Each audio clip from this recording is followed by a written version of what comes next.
.433 pasture user groups, or PUGs, have been formed in 40 target zones of 9 IMEGs involving 23,000 herder families. They represent 93% of total herder population in these 9 IMEGs.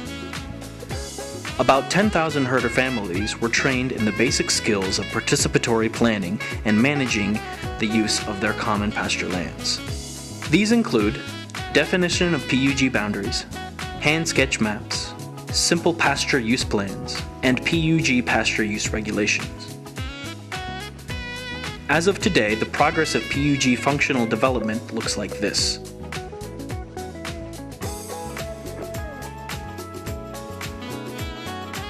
"85 pasture user groups in 8 SOMs have each received a formal recognition by SOM authority in the form of a 4-partite agreement signed between PUG leaders, the BOG governor, the SOM governor, and the SOM Association of PUGs, or APUGs.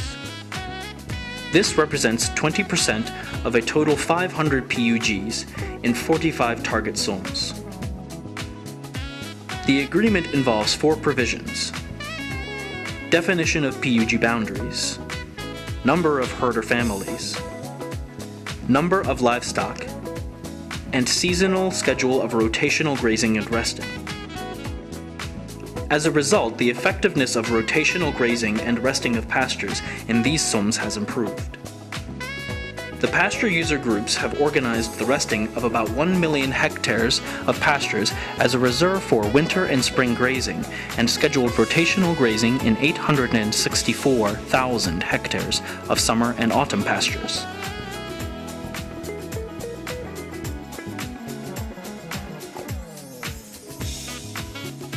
In 2011, additionally, up to 100 PUGs, or 20%, from 8 SOMs receive a formal recognition from the SOM authority and enter into contract with the SOM government over the implementation of their pasture use plans.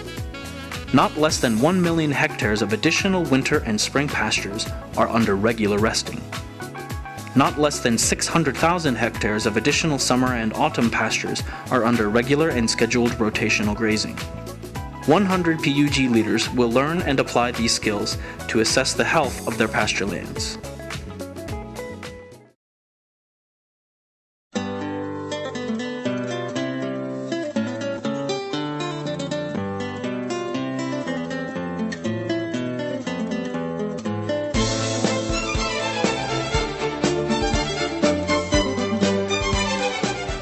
In the face of increasing frequency of difficult winter seasons, there are new movements among herders to create forage and hay funds of their own. PUG and APUG organizations create an institutional capacity for herders to pool together their resources available and, most importantly, to receive constructive support from the government and other stakeholders. This initiative is encouraged by the Green Gold Project. In 2010, the project provided initial inputs for establishing local forage and hay funds in the form of small plant seeds, basic planting and harvesting machinery, equipment, and small irrigation equipment to 200 PUGs and 10 APUGs. 70,000 tons of hay and 400 tons of green forage prepared by 200 PUGs is enough to use as an additional fodder for 3 million sheep units for 15 days in winter seasons, or to feed 1.3 million sheep units in emergency situations for 15 days without grazing. 25,000 tons of green forage prepared by 10 APUGs is enough to use as an additional fodder for 3.1 million sheep units for 6 days in winter seasons, or to feed 1.3 million sheep units for 6 days in emergency situations without grazing.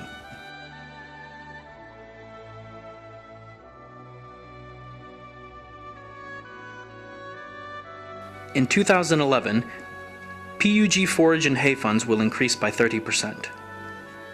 APUG forage and hay funds will increase by 20%.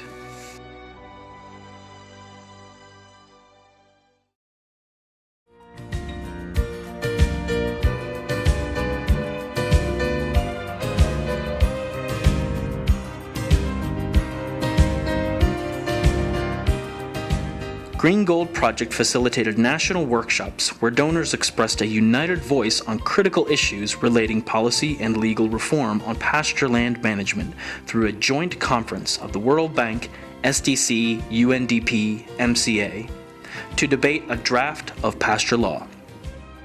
This has sent out an influential message to the central government and parliament stakeholders.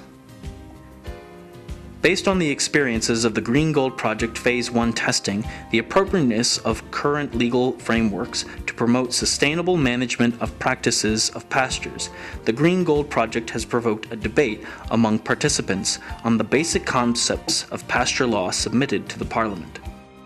This concerns a definition of a legal body entitled to formal user right holders for a certain plot of pasture lands remaining vague, stating, quote, "It could be any organization of herders." This may be interpreted that motivations could be family relationships, marketing, or any other social needs, and not necessarily the need to regulate pasture land use. This arises cautions over three issues that, 1. May create inequality between wealthy and poor herders. 2. May not be inclusive of all herders sharing the same 4 seasonal pastures, and those who remain outside the group will continue using the pastures in a free-riding manner. And 3. May also limit movement of herders, thus resulting in rotational grazing and resting of pastures. In 2011, we will make a comparative study of laws regulating common access to pasture lands in countries with similar contexts to Mongolia, and organize 1 or 2 innovative awareness-raising campaigns.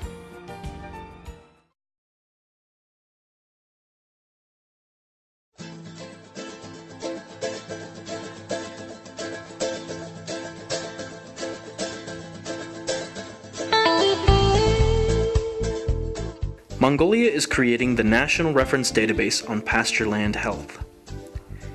In 2009 to 2010, a database was created from 280 sites in 5 ecological zones. This enables us to measure the changes that occurred to pasture lands from their original ecological potentials. 35 ecological sites were identified in western and central regions using the upgraded methodology based on ecological potentials.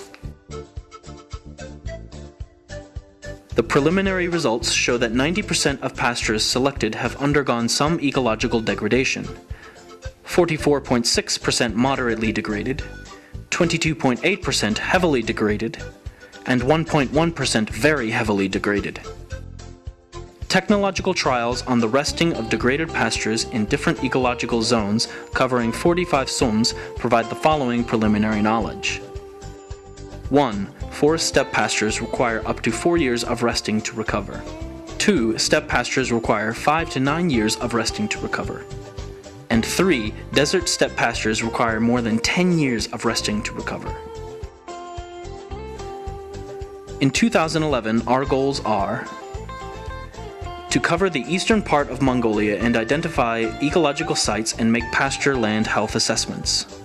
To expand the National Reference Database creation with data entry from 200 new sites. To implement up to 20% of PUG's technological recipe developed for rehabilitation of degraded pastures through rotational grazing and resting. And to implement up to 30% of PUG's technological recipe for forage production.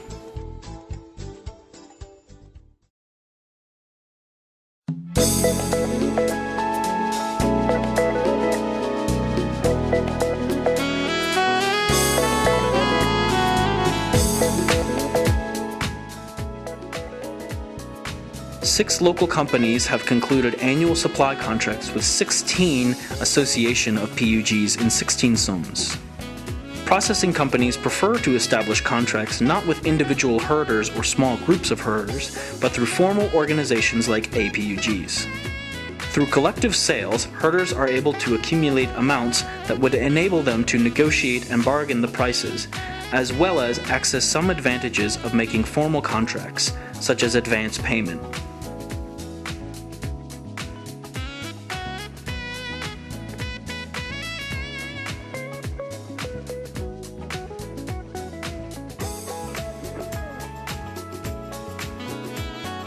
In 2011, we aim to facilitate the establishment of 3 regional centers organizing collective sales of livestock raw materials and purchase of staple products for herder families.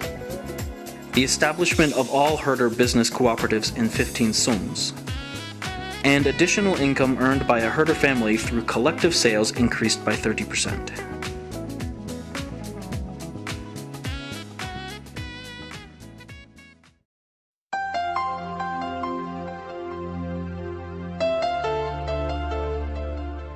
We would like to see herders growing into real managers of their pastures.